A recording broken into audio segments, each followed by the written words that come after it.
La depresión es una enfermedad tan grave como cualquier otra y afecta no solo al estado de ánimo, sino a todos los órganos del cuerpo. Desgraciadamente, durante demasiado tiempo no hemos sido conscientes de esto. En redes, en unos instantes.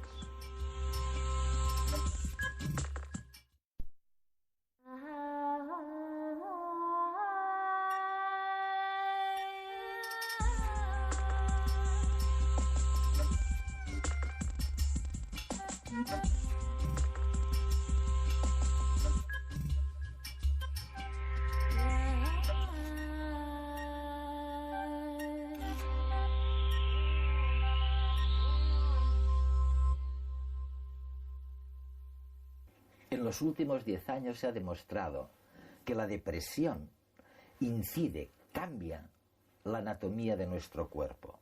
Una situación de estrés repetida, incluso imaginada, cambia o puede cambiar el volumen de nuestro cerebro, del hipocampo, en más de un 10%. Y eso no ocurre por culpa de la edad, eso ocurre por culpa de la depresión, que es una enfermedad caracterizada no por la inteligencia o la creatividad, sino por la tristeza, por la profunda tristeza.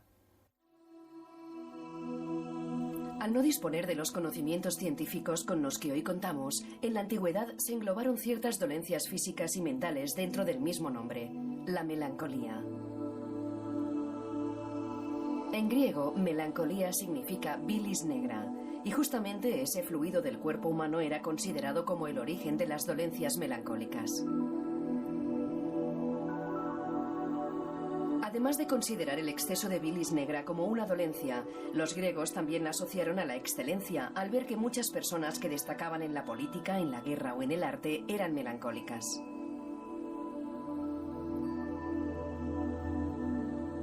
Varios siglos después, al retomar las ideas de la antigüedad clásica, el Renacimiento continuó y fortaleció la tradición griega de vincular el padecimiento melancólico con la inspiración artística.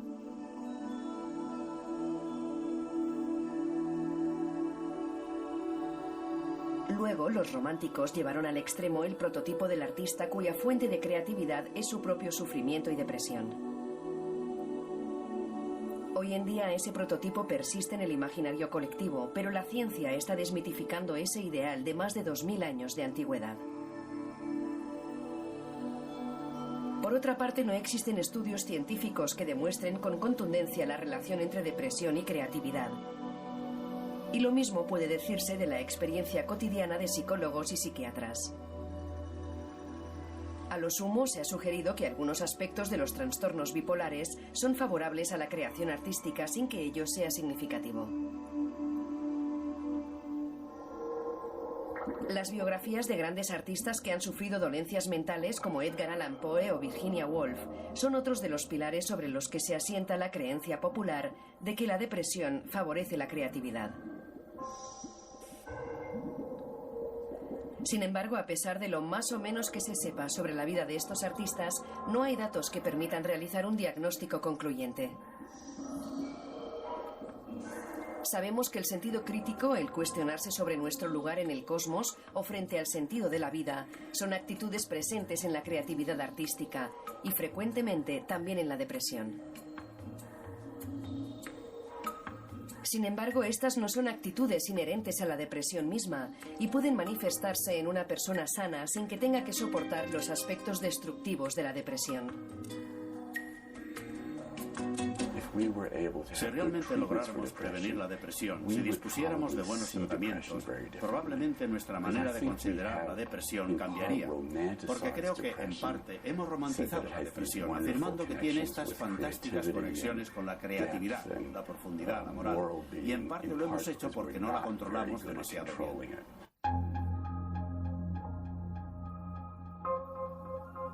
Peter Kramer es posiblemente el psiquiatra más conocido de Norteamérica. Desde su puesto en la Brown Medical School, sus libros y su entrevista de hoy pone en jaque la visión romántica de la depresión y reclama una firme atención para esta enfermedad.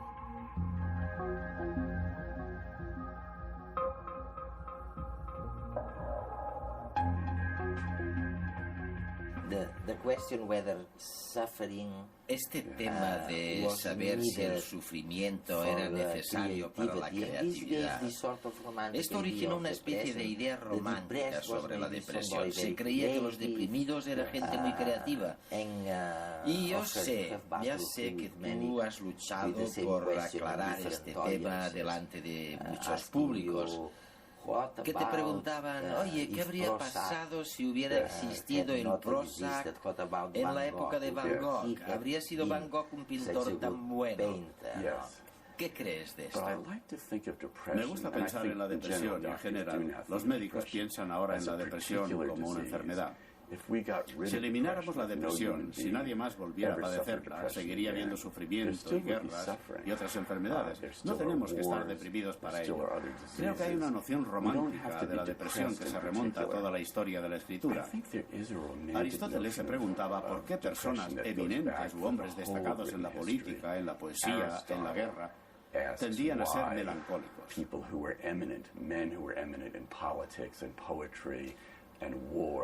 La depresión, entendida como una enfermedad concreta caracterizada por la lentitud de pensamiento, la tristeza, la confusión mental. No me parece que esta enfermedad concreta esté específicamente asociada con la creatividad. Y creo que un paso muy importante es decir, ¿qué es la depresión en concreto? ¿Y qué es lo que nos imaginamos sobre la depresión?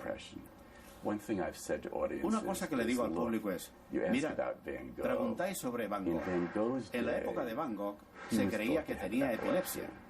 Y probablemente tenía un tipo específico de epilepsia, epilepsia del lóbulo temporal, que hace que la gente escriba mucho.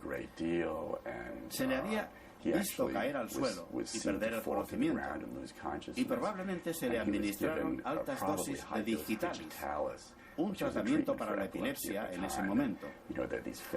Lo sabemos por esos famosos cuadros del Dr. Gachet con una planta de Dalera junto a él, porque se le trataba con digitalis purpúrea. Y lo que le digo al público es, bueno, ¿qué habría pasado si hubiera habido buenos anticonvulsivos en la época de Van Gogh? ¿Por qué no hacemos esta pregunta? Porque esta pregunta ya no resulta graciosa. Y creo que el motivo de que no tenga gracia, entre otras cosas, es que la epilepsia es dramática. La gente pierde el conocimiento, cae al suelo. Claramente algo no funciona en su cerebro. Me parece que en los próximos años consideraremos la depresión de un modo muy parecido, porque empezamos a ver que hay anomalías cerebrales específicas en la depresión. Y creo que cuando entendamos mejor la depresión, la veremos como la epilepsia, incluso si vinculáramos la creatividad y la depresión, tal y como la gente durante siglos ha vinculado la epilepsia con la espiritualidad y la creatividad. Piensa en Dostoyevsky, que era epiléptico. Pues bueno, incluso si estableciéramos esa conexión, en cualquier caso nuestros sentimientos sobre la depresión serían mucho menos confusos. Creo que realmente empezaremos a abordar la depresión mucho más como una enfermedad. Y por lo tanto terminaremos con esta estupidez de darle un tratamiento privilegiado intelectual a la depresión, y empezaremos a decir que se trata de una enfermedad, de una maldita enfermedad, como la sífilis o cualquier otra. Esta es la realidad cruda. ¿Por qué no miramos algunas de las posibles causas de esta situación? Por ejemplo, tú mencionas la mezcla de emociones, algo que apenas se suele decir. El hecho de que los seres humanos podemos sentir a la vez amor y odio simultáneamente. Y en tu libro tú dices que nos avergüenza tanto esto. Oye, que no lo podemos soportar. No creo que la depresión esté causada principalmente por cosas específicas de los humanos. Realmente hay modelos con ratones o monos que se parecen mucho a la depresión. Parece que la depresión es en un 30 o 40% genética y el 60% viene del entorno. Pero algunas veces un entorno muy mecánico, algo que no funciona en el útero, cuando el feto todavía se alimenta a través de la madre. Y por supuesto, hay grandes problemas que generan depresión, como los abusos sexuales en la infancia, o el abandono, o circunstancias familiares difíciles. Así que cuando llegamos a estas fuentes adultas específicas de vergüenza y humillación, nos enfrentamos solo a una pequeña pieza del puzzle. Por supuesto, una pieza muy importante para nosotros. Es decir, como seres humanos es algo central a nuestra naturaleza. Somos capaces de debatirnos entre distintas lealtades. Así que lo menciono porque se trata de un aspecto muy distinto y humano de lo que conforma nuestras emociones. A simple vista da la impresión de que los síntomas de una depresión son fácilmente reconocibles. Tristeza, insomnio, dificultad para concentrarse, pocas ganas de hacer cosas e incluso ideas suicidas. Si alguien va al médico con este cuadro clínico, lo más seguro es que se vaya a casa con una baja por depresión. Pero, ¿dónde acaba la tristeza y empieza la depresión? Para un médico, decidir si su paciente está deprimido o si simplemente está pasando una mala racha no es fácil. Tan solo con el testimonio del paciente, la interpretación se puede prestar a errores. Y un tratamiento farmacológico o terapéutico correcto dependerá de la correcta apreciación del doctor. Con las nuevas tecnologías de neuroimagen, los psiquiatras lo tienen más fácil. Las últimas investigaciones demuestran que la depresión también provoca irregularidades en la anatomía del cerebro. Estas anomalías son marcadores biológicos que ayudan a los médicos en el diagnóstico. Así, igual que una inflamación del hígado indica que el paciente tiene hepatitis, unas alteraciones en la forma del hipocampo o de la corteza prefrontal indican que se trata de un caso de depresión. El hipocampo tiene una función clave en la regulación del estrés y el estrés está íntimamente ligado a la depresión. Una situación estresante genera la sobreproducción de unas hormonas que dañan las células cerebrales, particularmente las del hipocampo. Estas neuronas se debilitan y se aíslan, ya que pierden conectividad con otras neuronas. Un hipocampo atrofiado y desconectado no es capaz de frenar una respuesta de estrés, cuando en condiciones normales esta sería su función. Pero este no es el único desajuste en el cerebro del depresivo. La corteza prefrontal, implicada en las emociones y los procesos cognitivos, también se ve afectada. En esta zona del cerebro, las células gliales, que actúan como protectoras de las neuronas, disminuyen o dejan de funcionar correctamente. Como consecuencia, las células muertas a causa del estrés no se regeneran. A un cerebro deprimido le sucede lo mismo que a una persona deprimida. Se vuelve más vulnerable a los factores externos. Además, en el cerebro enfermo no se da el proceso regenerador y reparador de las células dañadas. Lo mismo sucede con las personas deprimidas. La recuperación es lenta y la probabilidad de recaída elevada. Una situación que en condiciones normales sería superada con facilidad puede convertirse en una catástrofe para alguien con el sistema nervioso deteriorado.